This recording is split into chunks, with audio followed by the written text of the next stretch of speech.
Well, hello, everyone, and welcome to today's webinar on the Florida Wildlife Corridor Program. My name is Ernie Shea, and I am the president of Solutions from the Land, a farmer, rancher, forester-led organization that's working to advance land-based solutions to global challenges. And I've got the good fortune of being your moderator of the program today. This webinar is actually part of a series of programs that the Florida Climate Smart Agriculture Work Group is contributing to Florida Climate Week. And we will be showing these on Agriculture Day, which is set for October the 6th. So we're taping this ahead. We're really thrilled to have the opportunity to talk about the ecosystem services that Florida's farmers and ranchers and forest landowners are delivering and can scale up and deliver even more as we go forward. And that's the focus of our program today. And with that, I'm going to start a slide deck that we have. And we will have an opportunity to hear from a distinguished panel of presenters that will be walking us through the message that we delivered today. So our webinar participants include Dr. Tom Hochter with the University of Florida, and he's going to be giving us an overview of the Wildlife Corridor Initiative. We're then going to go to Jim Strickland, who is the co-chair of Florida Climate Smart Ag, who's going to be offering a rancher's perspective, how grazing lands fit into this Wildlife Corridor program. We'll then go to Lynetta Usher-Greiner, who is also a co-chair of Florida's Climate Smart Ag. And Lynetta is going to be offering a forest landowner's perspective. And then we'll go and wrap up with Juan Hernandez, the state conservationist of the Natural Resources Conservation Service in the state of Florida. So before we turn to them, maybe just a quick introduction to Florida Climate Smart Ag. What is this? Well, it's really something special and unique. It's a collaborative. It's a multi-stakeholder partnership where farmers, ranchers, and forest landowners, along with their conservation environmental partners, their value chain partners, academic partners, government agencies, are coming together to explore what we can do collectively to advance and implement climate smart agriculture solutions and deliver ecosystem services that are going to benefit the producers themselves, because if they're not benefiting, they're not going to be able to deliver the outcome the public wants, the planet, and the public at large. So there's multiple recipients of these benefits that this team is working through and exploring how we can scale these solutions up. Florida Climate Smart Ag is co-led, co-supported by the organization I work for, Solutions from the Land, along with the University of Florida's Institute of Food and Agricultural Sciences. And this is a really important point because everything we do is science-based. So we have very intentionally partnered with UF-IFAS to bring in our academic research professionals, our extension educators, so that when we go out and start talking with farmers and ranchers and other partners, we are confident that the messages and the recommendations we're advancing are in fact science-based. This quick little one graphic, I think, really tells the story of what it's about. We're trying to move from a current state of agriculture that is struggling, frankly, with many, many challenges, ranging from broken markets to climate change impacts to labor issues, water quality issues, to migrate to a place where we are transforming and continuously improving so that agriculture in the 21st century is not just delivering commodities, but it's delivering commodities and high-value ecosystem services. And that's what we're going to be talking about today with a specific emphasis on wildlife. This last slide that I have for you before we turn to our panel, I think does a great job of showing us what is coming. The slide on the left is a statewide snapshot capturing the 2010 database of land use. And what you really want to look at is the red shaded areas in terms of what's been developed in 2010. Remember, agriculture is a land use. It uses open space. And when more and more people move into Florida, that is resulting in fragmentation. So the slide on the right shows what could happen as we get out to the year 2070 in terms of land that is developed, land that is no longer available for farming and ranching and forestry or available for wildlife. So this has become a very important visual aid that we use to motivate us to be really thinking about how we can protect these very precious and valuable corridors and deliver the ecosystem services the public wants. So with that, I am going to turn the program over to Dr. Tom Hochter, who is leading the Florida Corridor Initiative, the Wildlife Corridor Initiative. And Tom, we welcome you today and look forward to your presentation. So over to you, Tom. Thank you, Ernie. I'm Tom Hochter. I'm the director of the Center for Landscape Conservation Planning at the University of Florida, and I work on a number of projects related to state level or regional level conservation planning for conservation priorities for wildlife and for water and other ecosystem services. One of the projects I've been working on for a long time is called the Florida Ecological Greenways Network. The Florida Ecological Greenways Network is Florida's attempt to protect wildlife corridors and ecological connectivity, despite the fact that we continue to grow quickly with more people moving to the state. Florida has been a leader in efforts to identify and protect wildlife corridors for a long time. This slide is showing you some early examples of maps created by conservation scientists in Florida, both Reed Noss and Larry Harris at the University of Florida back in the 1980s, to identify opportunities to protect wildlife corridors either at the regional or statewide scale. Habitat fragmentation is a big issue for conserving biodiversity and for protecting water. And one of the things that conservation scientists say is that connectivity is the opposite of fragmentation. So trying to protect it or restore it is very important. Bernie, could I have the next slide? And this has been a process that has been going on for a long time. So we had scientists at the University of Florida suggesting approaches for statewide protection of wildlife corridors. The state of Florida decided in the 1990s to engage in a Florida Greenways program. That effort started in the early 1990s, and we've been working on it ever since. The Florida Ecological Greenways Network is the ecological component to the state's Greenways Plan. The Greenways Plan is legislated and run by the Florida Department of Environmental Protection. The University of Florida continues to help FDEP on identifying priorities for the Ecological Greenways Network Plan, updating the plan, and protecting it. Next slide, Ernie. And so the Florida Ecological Greenways Network is part of state law. It was enacted as part of state law for the first time in 1997. It officially identifies the best opportunities to connect large conservation lands, both private and public protected lands for both biodiversity and ecosystem services. It's part of this state Greenways plan that we continue to try to protect. And it is used to help decide what land the state of Florida might protect. The primary program that we use to protect conservation lands in Florida, conservation easements and fee simple acquisitions, is the Florida Forever program. And the Florida Ecological Greenways Network is used to inform that program and other state and federal conservation programs that are often used in the state. Next slide. There are many goals in trying to identify the priorities for wildlife corridors, the opportunities to still protect wildlife corridors and ecological connectivity across the state. I can't go over all of them, but some of the big ones that are related to climate resiliency. The idea that wildlife corridors is an important strategy for addressing climate resiliency is something that's been taken up globally. It's something we've been working on in Florida for a long time, but one of the things that we're trying to do is protect habitat and corridors for large, wide-ranging species, including the Florida black bear and Florida panther. This map shows you where bear populations are across the state, and we're trying to protect and restore corridors connecting all of those populations statewide. Next slide.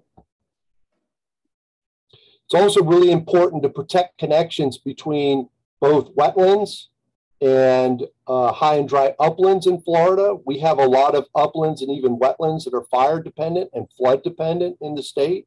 And the interaction between flood and fire is a very important ecological process for maintaining biodiversity in Florida. So that's another important goal for the Ecological Greenways Network. Next slide.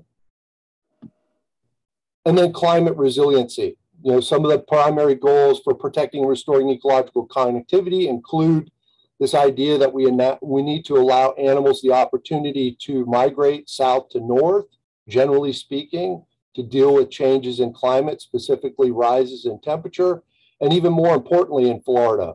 Because of sea level rise, we have current coastal habitats that are being inundated slowly by the rise of sea level. And we need, where we can do it, provide opportunities for species and ecological communities to shift from current coastal areas to inland areas over time. Next slide. And it also includes this idea of protecting green infrastructure. This is the idea that Florida and all other states, people across the globe, are dependent on ecological services. Green infrastructure are the natural and rural lands that provide those ecosystem services. Ecosystem services include a lot of things, including climate regulation, but a big one in Florida and elsewhere is the protection of water quality, flood control, storm protection, are all things that we're very dependent on and provide us billions of dollars of services that we won't have if we continue to develop the areas that are most important for conservation in the state of Florida. Next slide. And so this model is pretty simple conceptually. The devil is in the details. What we do is work with a group of scientists that serves as a technical advisory group for us to identify the highest priority areas for conservation across the state for wildlife, for water, and other ecosystem services. We identify the largest of those areas as ecological hubs, and then we try to identify various types of connectivity or corridors that connect all those hubs into a statewide system. We just updated this process in 2021 to come out with the latest version of the Florida Ecological Greenways Network. Next slide. And as examples of some of the connectivity work that we do to create the Ecological Greenways Network related to climate resiliency, one of the models is to identify the best opportunities left in the state to allow species and coastal ecosystems to slowly retreat inland as sea level rises. The model includes a lot of steps to identify intact land use, areas with high landscape integrity that go beyond a projected 3-meter sea level rise. All the pinks that you see are the areas in the state where those best opportunities exist and are all important areas to protect for landscape connectivity in the state of Florida. Next slide. Another important aspect that relates to both wildlife corridors and water quality is major river corridors. This is another one of the submodels that we use to create the Ecological Greenways Network. All those pink areas are riparian corridors for major rivers in the state of Florida. They're important as wildlife corridors. They're also very important for protecting water quality. Next slide. And then we prioritize the Ecological Greenways Network. These priorities have existed for over 15 years. We keep updating them every time we update the Ecological Greenways Network. Like I said, the newest version was just finished last year. There are 5 priority levels. The highest priorities are priority 1, 2, and 3. Those are the corridors that are most important for protecting a statewide ecological network. They're the ones that we focus most of our efforts on. Priority 1 creates a network all the way from the Everglades and then to Georgia and Alabama that connects all the major conservation areas across the state. Priority 2 provides buffers to make those corridors wider. And priority 3 are alternatives to priority 1 corridors. If for some reason you couldn't protect a priority 1 corridor, you have these other options in some part of the state that are represented by those priority 3 corridors. Next slide. And this is the new Florida Ecological Greenways Network that was completed approximately a year ago. The darker green that you see are existing public and private conservation lands in the state. By private conservation lands, I mean things like conservation easements, lands that are still owned by private landowners and managed for conservation and compatible uses.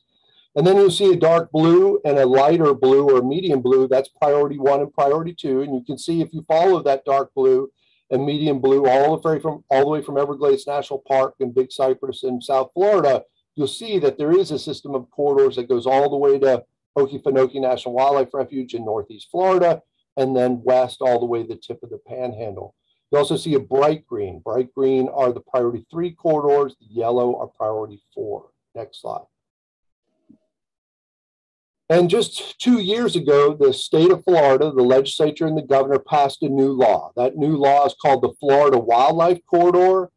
It made the top 3 priorities in the Ecological Greenways network what is now called the Florida Wildlife Corridor. So if you take P1, P2, P3, collectively those are, that is the Florida Wildlife Corridor. On this map, we've changed the P1, P2, P3 colors all to that green color that you see. And the grays in this case are the existing public and private conservation lands. And in that green color, the darker green color that you see, that's about 8 million acres of what we call opportunity areas, areas that are currently private, land that's not protected, that might be managed for conservation, but it's not protected yet, that we would like to try to protect, working with willing landowners to protect this statewide network. Next slide. It's important to point out that the vast majority of those 8 million acres are either in ranch lands or timberlands. Florida has this interesting land use pattern where if you look at this slide, you see the gray, which is the existing conservation lands color. Yellow are all of those ranches in the opportunity area for the corridor. And you can see the south half of the peninsula dominated by those ranch lands. And then the brown that you see in the northern half of the state, those are all those timberlands. So over 80% of the opportunity areas in the Ecological Greenways network and the Florida Wildlife Corridor that we're trying to protect are either in ranches or timberlands. Next slide. And I went over the Florida Ecological Greenways network very quickly. If you want to learn more about this project, please go to the center's website at this web address and feel free to contact me at any time. Thank you. Well, Dr. Hochter, thank you so much for that excellent overview. And your closing comment there really hit home with me that 80% of the target area is ranches and forests. And what a perfect segue to the next part of our program, where we're going to be hearing from a rancher. Jim Strickland is a lifelong cattleman. He is a lifelong conservationist, and we're fortunate to have him as co-chair of Florida Climate Smart Agriculture. So, Jim, you're a rancher. What do you think about this ecosystem service business and wildlife corridors? What does it mean to you? Well, that's a lot to digest. I really get excited every time I hear Dr. Hochter's presentation on the history that is we've had here in the state of Florida of recognizing the value of these corridors. And now, of course, with the legislation doing the wildlife corridor, that has really come to the forefront of conservation initiatives in our state. And I really would like to start by thanking some folks. Volo Foundation, thank you. You've been committed to this project. You see the worthwhileness of what we are trying to accomplish with sea level rise, climate change, and how important agricultural lands are to this whole process. We're talking about wildlife corridors today, and that's certainly a tie-in. University of Florida, Dr. Scott Engel, thank you. You've been a great partner with us. It has been a tremendous opportunity for folks like me to be involved in something of this magnitude. It certainly have. I'm a rancher. That's what I am. I think I'm a conservationist because I can understand some of Dr. Hochter's information, and later on Juan Hernandez with NRCS. I'm starting to grasp that. I know the importance of what this is doing. One of the things that we need to remember, that history will tell us certain things. 1521 is where we started, actually, the cattle industry in the great state of Florida. It is now 2022. Approximately 350 to 400 years, this was an open range state. What does that mean? It means that every hospital, every building, every condominium, every road, every dug lake was at some point a cattle ranch. We did not have planted timber whenever the first explorers came to Florida, that the timberlands were also part of our ranch lands. You do not see any condominiums or hospitals or roads being plowed up to convert to ranch land. So history tells us, as Dr. Hochter's map showing the 2070 plan that we are rampant with development. It's not going to stop. I think that we need to constantly bring the importance to the table of what these pristine lands are next to pristine lands, of which timber and ranch lands are truly the next best thing to pristine landscape. The only added value is that we actually can produce food and fiber and jobs and tax revenues. At the same time, we can mimic a lot of the wildlife corridor aspects that these pristine landscapes provide to the wildlife. One of the things that we are up against in particularly in the cattle industry is that we have to stay profitable to stay sustainable. And what does profitability look like? And it really looks at those things of which we have virtually no control over. As an industry, we're pretty much price takers. We don't set the price of our products in the stores. There's about 4 middlemen between the time it leaves the ranch and by the time it gets to the store, if not more. Everybody has to make a buck. One of the things that I hear constantly is that, well, ranchers have all this ranch land. Well, certainly, they either reminiscent of the cart rides on Bonanza or lately the Duttons at Yellowstone Ranch, in which we are not. We operate off a slim level of profitability of net income coming off these ranch lands. So one of the things that we depend on whenever we do this is that we depend on some of our partners. Keeping in mind all this time, we're still talking about wildlife corridors. We're talking about what we produce on these lands is very important. So whether it's carbon sequestration or whether it's environmental habitat or whether it's a wildlife corridor or whether it's wetlands that provide filtration services, we're still looking at the threat to working lands is also the threat to wildlife habitat. They go hand in hand. Wildlife protection and protection of timber and ranch lands go certainly hand in hand, that they are mutually beneficial. So whenever we look at these things, we need to start analyzing the ecosystem services work. What is the fact that we provide gopher tortoise habitat on some of our property? What is it worth to have panther habitat on some of our properties? Black bear habitat, what's it worth? Indigo snakes, what's it worth? We really are striving, and the Florida Solutions from the Land group, not only in the state, but nationally and internationally with Ernie Shea, which did the lead off, participating around the globe on these conversations about climate change and how agriculture is going to help. But we need to continually tell the story, not anecdotally of what my cows are worth to you, but using science and research and data to convince those folks which we need to stay sustainable. We need to show that other than being a great green landscape, that what we have is a great green landscape, whether it's timber or cattle, agricultural lands, whether it's ephemeral wetlands, whether it's cabbage sloughs, whether it's oak islands, that all of those landscape level areas need to be recognized. Not only recognized, but we need to scientifically analyze what they are worth to the 22 million people that live in the state of Florida now. Because whenever we have friends like NRCS, USDA, Florida Department of Agriculture, we have water management districts, and in some cases we have local environmental lands initiatives in different counties and regions, that partnering with those on a cost share basis and tax money actually going back to timber lands, ranch lands, we need to be able to show them that the money, their hard-earned money, their hard-earned tax money, why it's so important to keep these lands intact. That is not just to save panthers and wildlife and having corridors across Florida into Georgia and across the United States, but it's so many other aspects of what we do. And that's why I'm really proud to be part of this group.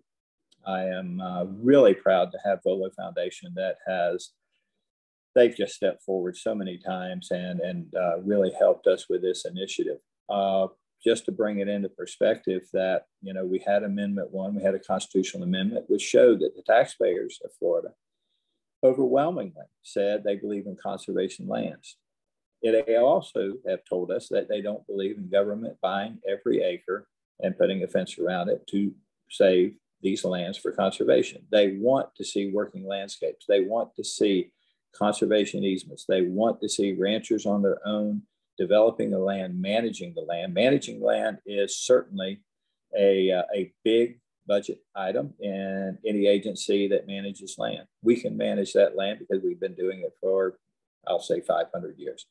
So if we can partner with those folks for cost shares, and whether it's conservation easements, which is buying the development rights, giving us a cash flow, but in the majority of the cases, those conservation easements go into perpetuity, which means forevermore. There's no going back.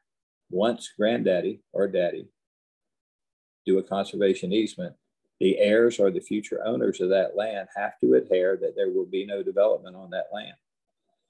We don't know what the future holds.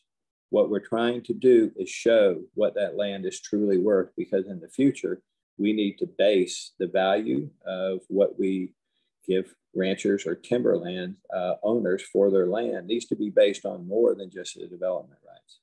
It needs to recognize that wildlife corridors are certainly worth Florida citizens money, their tax money, and also show them the water storage, the water purification, the endangered species habitat, the carbon sequestration, what timber does for oxygen up in North Florida. One of those great maps was showing the 80% of the opportunities in this area of we call Florida for wildlife corridor protection. Not only is going to protect the wildlife corridor, but protect a lot more that we do for this society. Is 80% of it is what Lynette is representing here today. I happen to be representing cattle ranchers here today. I am really, really proud of what Tom Hochter has done, what Ernie Shea has done, Bolo Foundation. And in closing, perhaps just one more time, and I'm looking forward to the dialogue between all the panelists here today, is that ranch land and timberland are the next best thing to pristine wilderness. That's what we're looking for. That's what we're looking to protect. But in addition to that, we're also providing jobs, a tax base. We're providing food. We're providing fiber. We're providing all those things that these 22 million people that live here hold dear. They're moving to Florida. Tom Hochter's map showed us what 2070 is going to look like. It is going to look like that. We need to make the decision that we're going to have a balance in our land protection with our land development. And it's been a pleasure to be able to speak here today. Well, Jim, thank you so much. That was a very inspirational and heartfelt endorsement of this initiative. And we'll get back to you with, I'm sure, some questions here as we go forward. Okay, we are now going to continue our discussion with an opportunity to hear the forest perspective, the forest landowner's perspective on this. And as I try to pull up the PowerPoint, we'll be going to Lynette Usher-Greiner, who is going to be sharing with us the work that she is doing in her woodland areas and beyond. So Lynette, I think I've finally got it up here. If I can get to your first slide, you should be good to go. So Lynette, can you see that? I do. Thank you. Welcome. Dr. Hochter and Jim are two tough acts to follow. But first of all, I want to let everyone know that I'm a generational logger, cattle producer, and forest landowner in North Florida. We're very close to the historic Suwannee River and the Gulf of Mexico. And I'd like to spend a few minutes talking about forestry in Florida. It's kind of an unknown agricultural land use that we have mostly in the northern part of the state. The beauty and tranquility of forests can inspire us all. Whether you're watching a sunrise through the pines or catching a glimpse of a doe and her fawn, or seeing fireflies illuminate the trees at night. Forest can, being in the forest can be a magical experience, and it can renew your spirit. And I know I certainly feel that when I'm on our farm. This is a picture of our farm. It shows, it's an early morning shot of my husband and son on horseback, along with other cowboys that we have, moving cattle from one pasture to another. And we incorporate pasture land and our tree farm operation on our one property. My family's been involved in the forest industry for 4 generations now. And most of you might be familiar with the term of deforestation, but that's not a term that I want to be associated with at all. So let me tell you a little bit about sustainable forestry in Florida. First of all, we have over 17 million acres of forested land in Florida. That is more than half the landmass of our state. And over 65% of those acres is owned privately. It's not a state forest, it's owned by private individuals. Most of those individuals are located in North Florida and in the Panhandle. And it also requires that we have a return on our investment. We can't afford to just hold it and look at it because it looks pretty. We have to be able to have that revenue stream from it. So sustainability is vital to the industry and to the world. Actually, we harvest timber, but we also replant it. And the last study I saw said that for every tree that's cut, we plant 1.92 trees back. So it's important that you understand that we have that cycle, and we would depend on that cycle to maintain our viability. Forestry is an economic engine for the state of Florida that few people understand as well. It provides over $25 billion of an economic impact to our state, and employs over 124,000 of our friends and neighbors in different aspects of the forest industry. We have several counties, mostly in North Florida and particularly in the Panhandle, who are critically dependent on the forest industry for their revenue for their counties. And then as consumers, there are over 5,000 everyday items that incorporate forest products in them. Everything from the obvious, like paper and lumber, to the remarkable, which is cell phone screens and cosmetics and ice cream, and then to the extraordinary, like cancer treatments and other pharmaceuticals. So forestry impacts each and every one of us on a daily basis.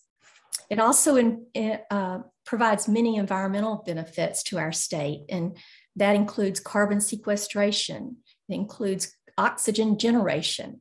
We store and filter water on our lands, and the upland use of our land mass directly impacts the streams and rivers and rich estuaries that we have in our Gulf Coast counties.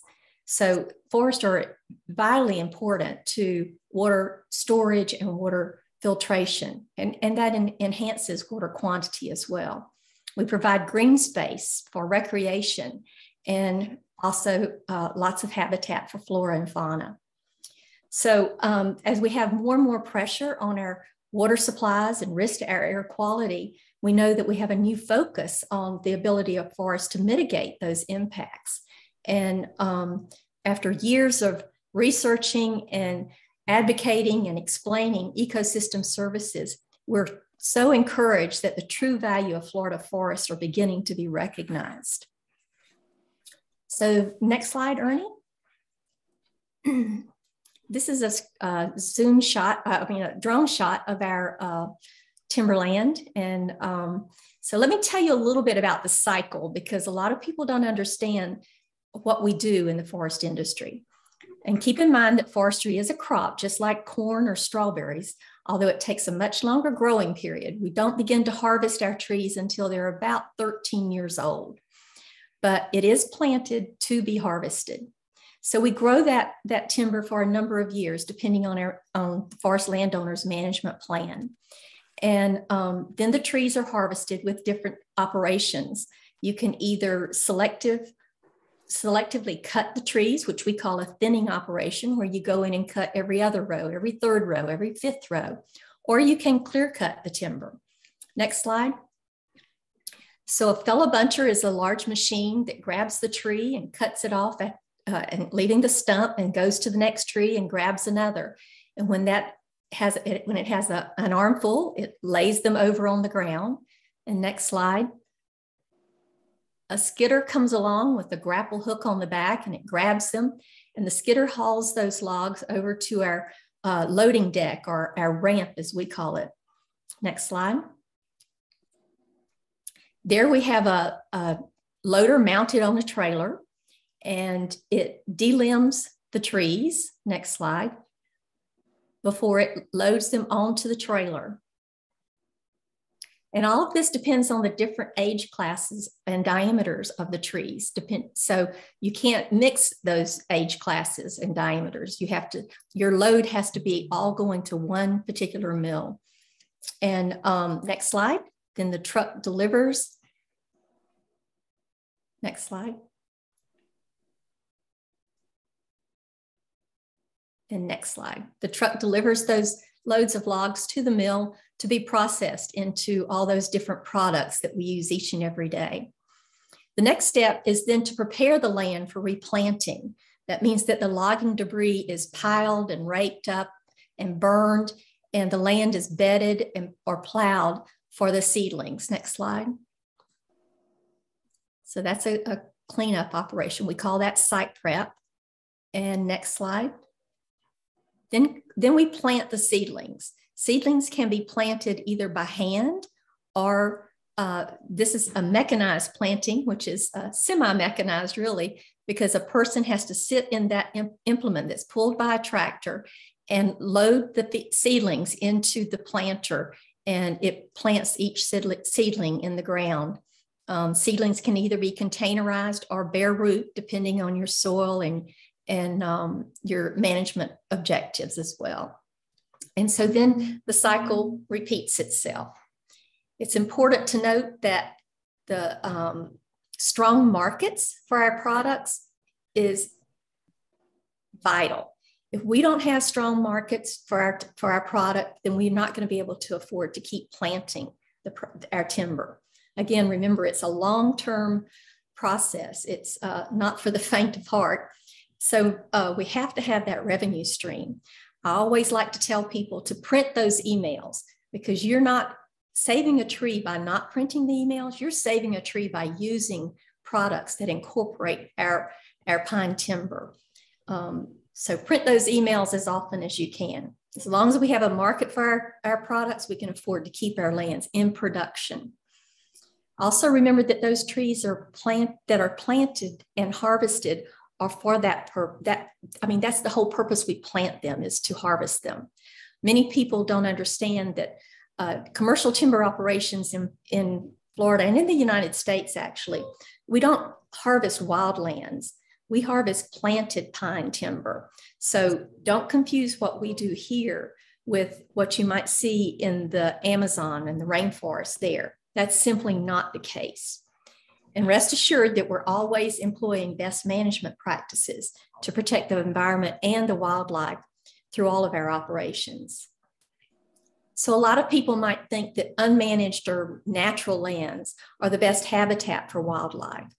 But I believe that the properly managed forest can provide high quality habitat for our state's wildlife species. Generally speaking, wildlife will prosper in areas with multiple habitat types. So a diverse forest habitat combines different timber types, age classes, and stand conditions. In the next slide. Prescribed fire is important to us. It protects our forest from wildfires by removing underbrush that could fuel or feed a wildfire. So it's a tool that we use in our management for understory vegetation. It provides cover. The understory vegetation provides cover and forage for wildlife. So you burn depending on what species you may be managing for. Like if you're managing for quail, you'd burn more frequently than if you were managing for deer, because quail require less cover, so you have to burn more often to accomplish that. As Jim mentioned, it's hard to talk about our agricultural lands without talking about the wildlife that are dependent on our lands. We know that our forests are home to over 75% of life on land. And these wild critters, they move daily and seasonally for survival. Their habitat is constantly being fragmented by roads and houses and fences, other man-made barriers. And I understand with over 1,000 people a day moving to Florida, we have an expanding population pressure and climate change that are encroaching on wildlife habitats.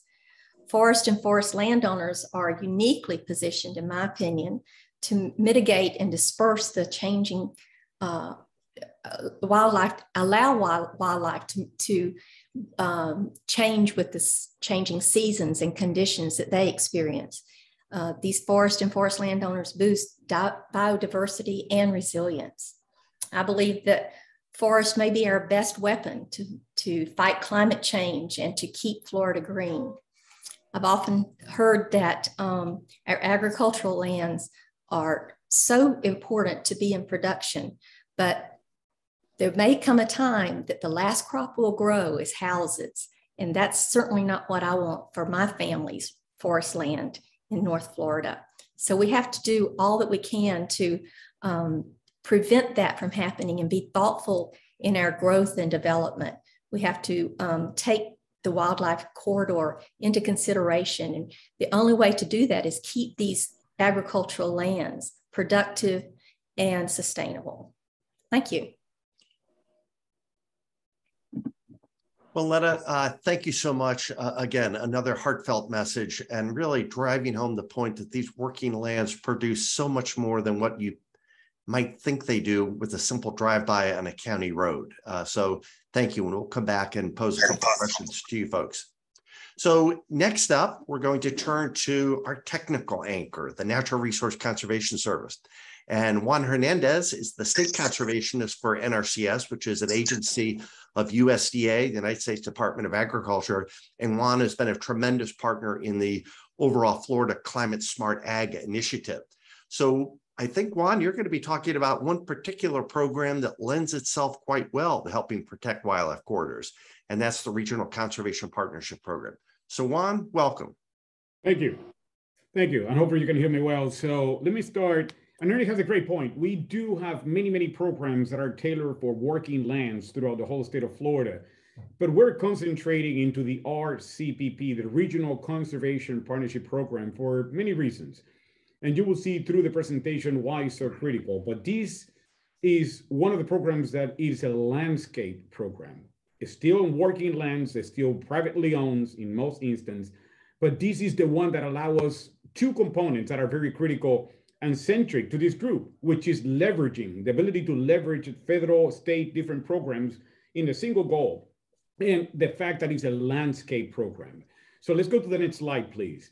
And I will go through some of the details of how the program actually functions. Why RCPP? Here is the point. It is a program that is intended to leveraging resources. It is a program that it comes together into allowing the flexibilities to have a program that it will be broad enough, that it will, and flexible enough to allow some of the innovation that we want to implement and pursue in this program in the state. Let's go to the next slide, and it will have the 4 pillars of RCPP listed, please. The next, yeah, there you go. So those are the 4 principles, the pillars that I called for the RCPP is the impact of the program, the partnership contributions, innovation, and the component of the partnership and the management. The key component here is that we have a tremendous ability to determine what makes the difference on the landscape. What is it, the type of things that we want to concentrate as a group? The contribution. This will allow us to leverage all sort of funding at a federal level, which is very unique, may I say. State, local, NGOs, as long as the matching does not come from USDA, is a viable matching. That's what I like about this program. Number 3, the innovation aspect of what we're seeking to do. If we already have a product on the shelf that it would allow us to deliver some of these things, these may not rank as high. But if we bring to the table unique ideas, these will escalate. And of course, the project management is the ability of that lead partner to show us that, listen, what I'm asking you to do, we can execute. We have proof that we have done this in the past. We have a good track record. And that's what it comes into how we are going to rank and evaluate these applications. Go to the next, please. We have three major sort of flavors, for lack of better terms. We have the classic, and you will see, I have a little chart that it will show the difference between the classic, the alternative funding arrangement, and the renewal. Let me tackle the renewal now. It's really simple. In essence, for successful prior applicants that they already got funded into a particular project, once they come into an end, they do have an option to have a vacuum competition that they can go back at it and seek actually a renewal because they have had a successful implementation of the past project. So that, once again, it gives us a path forward that if we're successful at this bite of the apple, we can actually be thinking of how that renewal will be looking at. But go to the next. These are both what we seek to accomplish. And this is, in a nutshell, how the program will work, is we have to always be pursuing a conservation benefit, addressing a resource concern. The matching, one-to-one, is that written in stone? Is something that it can be negotiated. But ideally, a one-to-one is something that it has come to expect, but that is always negotiable, okay? I don't want people to get stuck with a one-to-one ratio. The funding, it has a floor of $250,000 and a maximum of $10 million. And the split, that is very important. TA and FA. What that means, FA is the monies that typically go to producers, and technical assistance is the operational funding aspect of the program. And the eligible lead partners are the same. So it's just they have to meet the same criteria. Go back to the next, please. That's what I wanted to present you in a very, it's a graphic form that you can see the classic is a very traditional way of NRCS delivering our programs, that we negotiate with the lead partner. What are we going to do, when, how? We get involved into many aspects, and then we interact directly with the producers in the delivery of that particular program, initiative, idea. The alternative funding arrangement, we negotiate with the partner, but it is the partner, the one facing their producers, the one delivering that product to the producers. They're very distinctive tracks, and that's what I wanted to make that distinction. So, you know, we have not gotten any alternative funding arrangements. They are sort of not the more typical. The most typical is the NRCS Rcpp Classic. Go to the next, please. We can go to the next. That is just going into a detail of how the Classic actually works through the agreements and whatnot. So we can go to the next slide, please.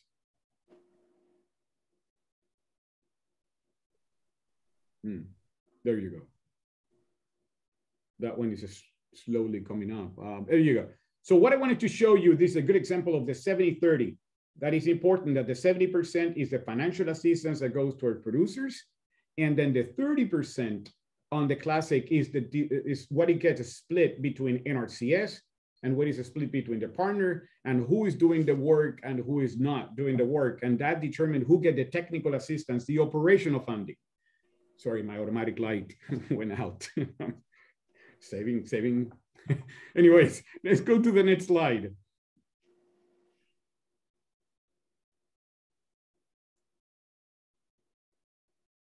This is how the payment, this is how the money aspect on the alternative funding arrangement, it flows.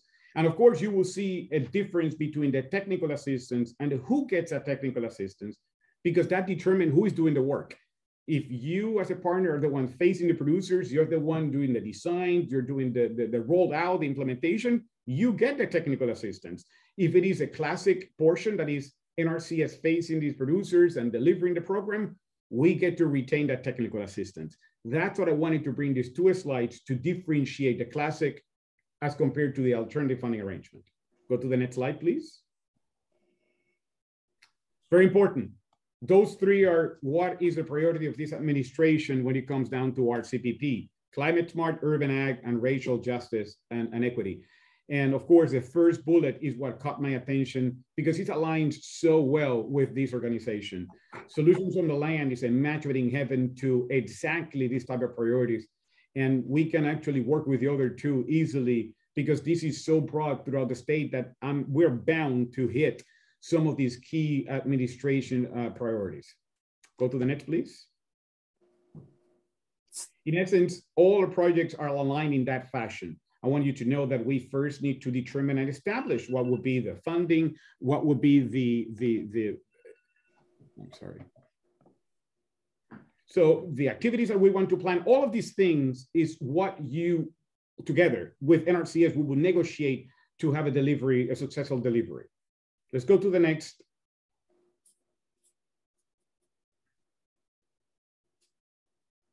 Should be coming up. That is getting into a lot of the details, but I wanted to let you know what partners are eligible, but I don't want you to get, once again, stuck with that. If you're interested, come to us. We will discuss your eligibility. We will discuss the scope of your project. We will help you work with this application. I just want to show you that there is a criteria that the lead partner has to meet, but we can discuss that at a later time. Go with the next slide, please. I just want to give you, because people are curious of how these work, but in essence, we will review your proposals, all proposals at the state level, and we provide in return to headquarters a recommendation from us in our state perspective. But at the end, is national headquarters the ones that make final funding decisions. Then we get back to the state and we administer what is being decided by headquarters.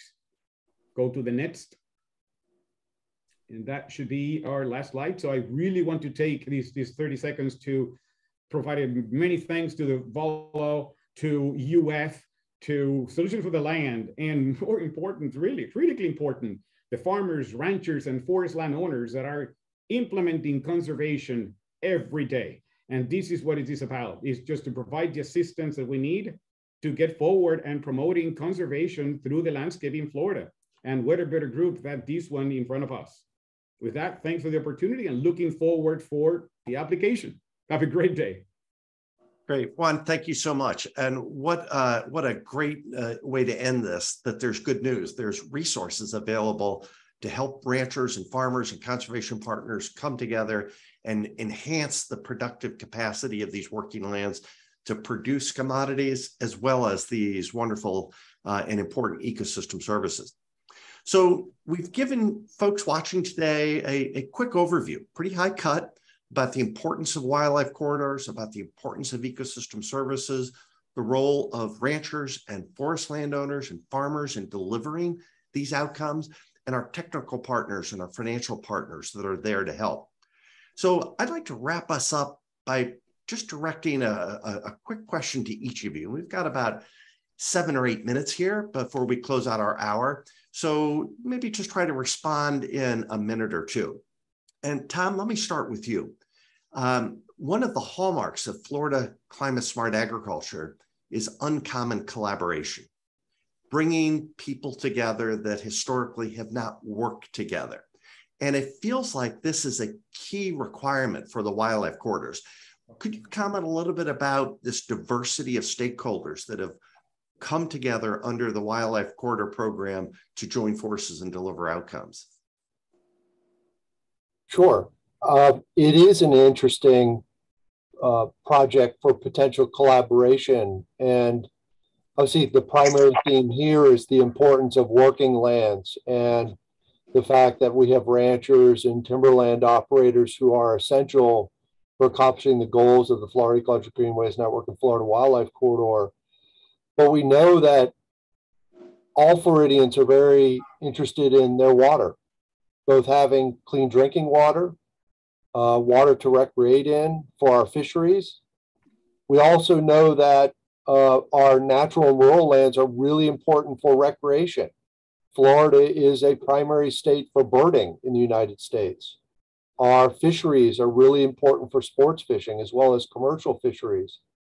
Our beaches are extremely important, and Florida has important water quality issues that will be addressed in many ways, but one of the ways is by protecting land at this large scale.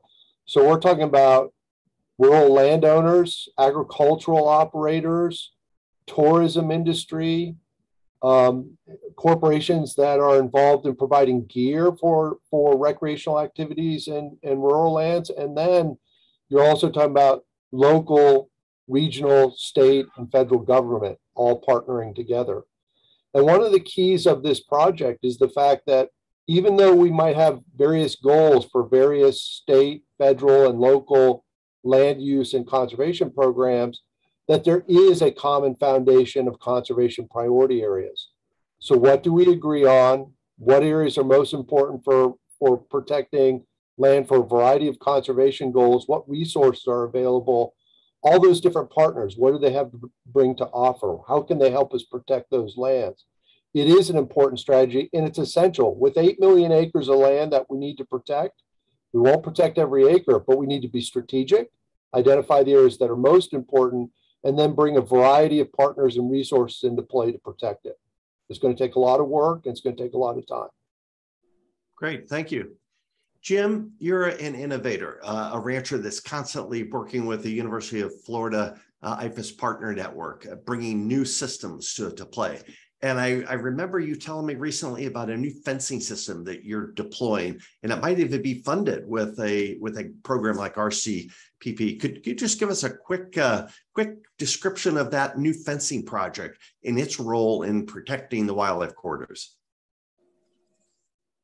Boy, thank you, Ernie. I am Juan. I am really excited about this potential project with NRCS. It really grabbed my attention.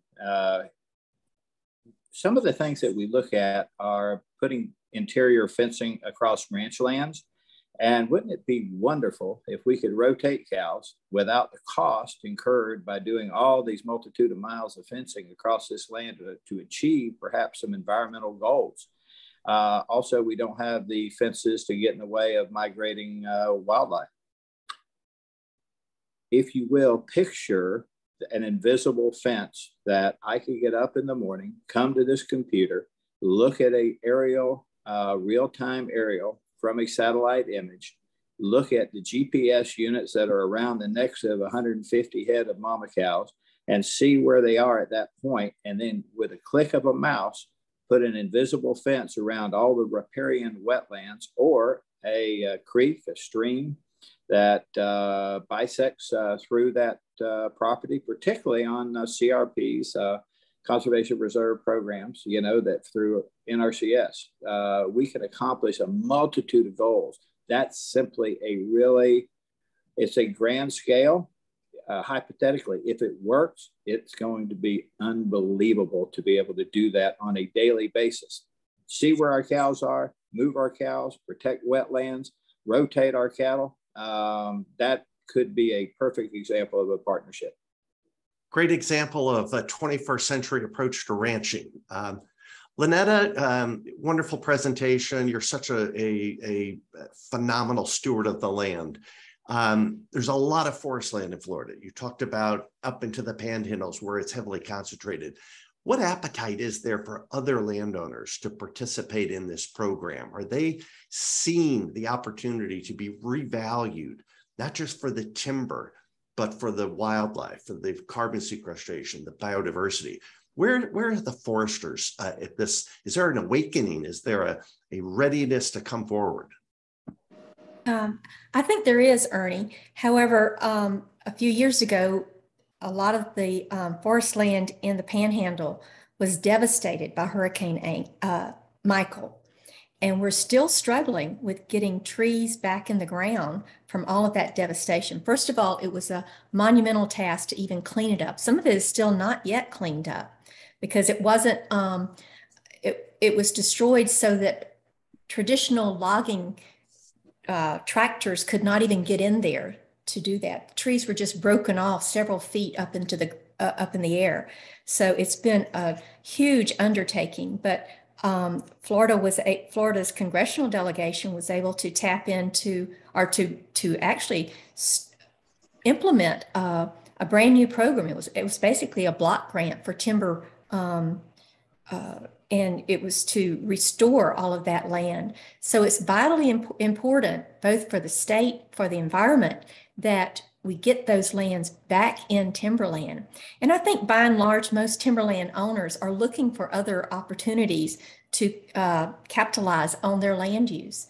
And so ecosystem services are a tool that I think we can use. We're always looking, because our crop is such a long-term crop, we're always looking for other ways to supplement the revenue that we might be able to get from our timberland. And certainly providing space for wildlife and water storage and filtration, all of those are opportunities that we would certainly entertain and welcome when the time is right for those. Great, thank you. Well, we look forward to their contributions as well. And Juan, in our last minute that we have remaining, we started by talking about how we are a science-based partnership, and the University of Florida anchors us in science, but so too does USDA and NRCS. Could you just comment about the technical specification, the work that goes into the practices? They don't just go out and cut down trees and spread seed. There's a lot of thought that goes into this. Just a quick 60-second overview of the standards and the specifications that you provide. Yeah, NRCS, in order to gain consistency into how we deliver our programs, we develop standards, and these are nationwide standards. So any practice that we deliver from NRCS perspective, we have a national standard, and it comes down to the state, and we tailor that particular standard to the needs of the state. And all practices are split into two.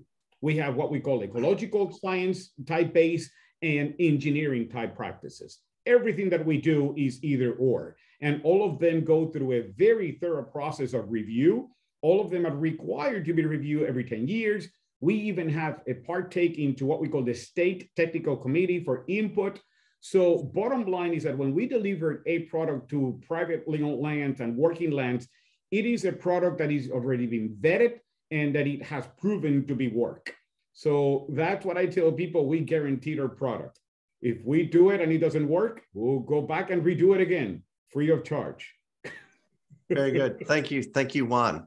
So Tom, Jim, Lynetta, Juan, thank you so much for your time today. Thank you for telling the story of what you do every day. And these are great examples of landowners that have a very strong conservation ethic that are delivering improved quality of life.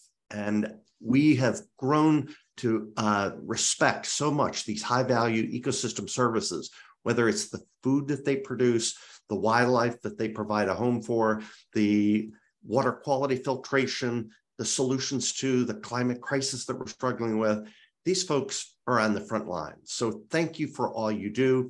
And we look forward to working with you, bringing your vision of the future of Florida agriculture to life.